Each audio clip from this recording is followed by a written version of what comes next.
The culture of the startup is set up in such a way that continuous professional development is on the forefront of everything we do. And we understand that if we don't develop our people, we cannot move the company from good to great.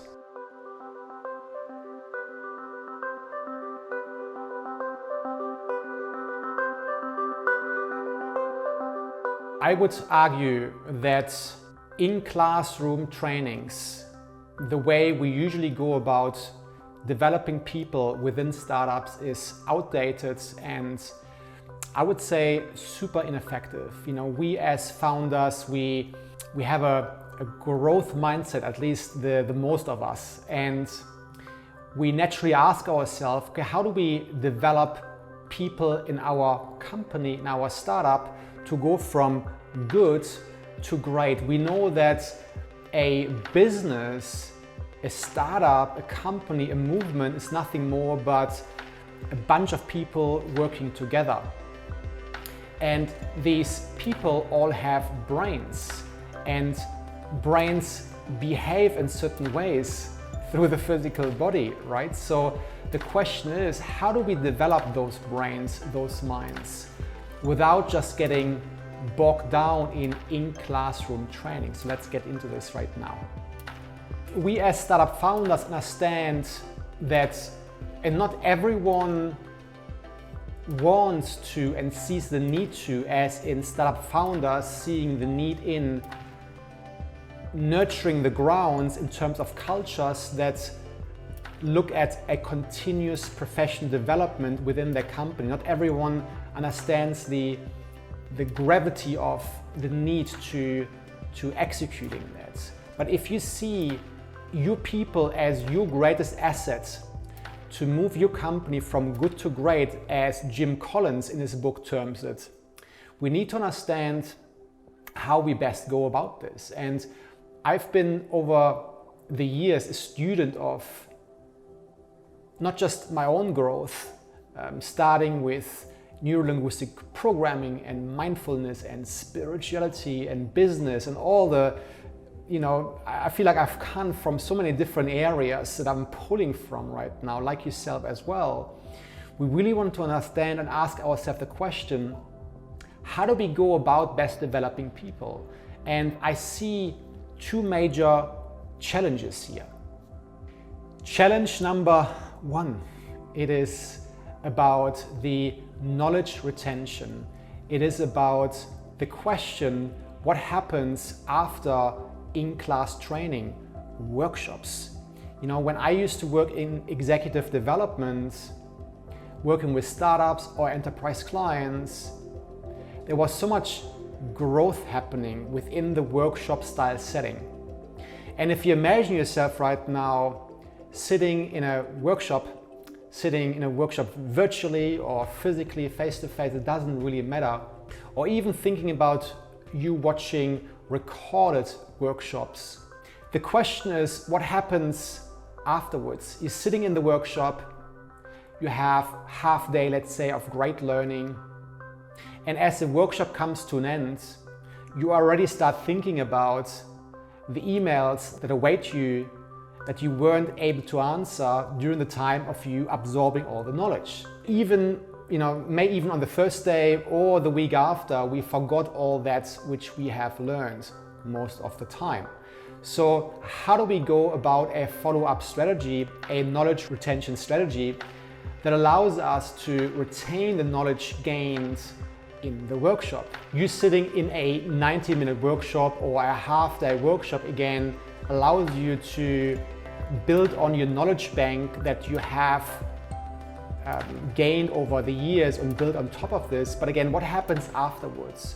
What happens if the stress at the day-to-day at work hits you again, right? So we really want to think about how we retain the knowledge through a follow-up strategy, which in classroom training certainly doesn't cater for.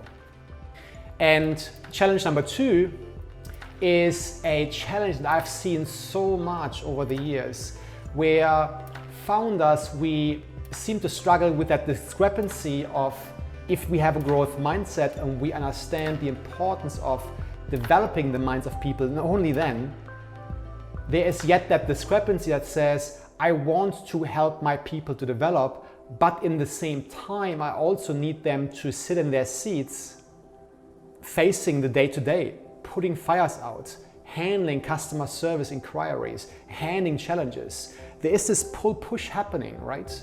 There's so much going on within a startup that it seems sometimes for us impossible for us to free up staff, even at times for 90 minutes, not even thinking about a half-day workshop, right? So how do we go about this? What are the alternatives here?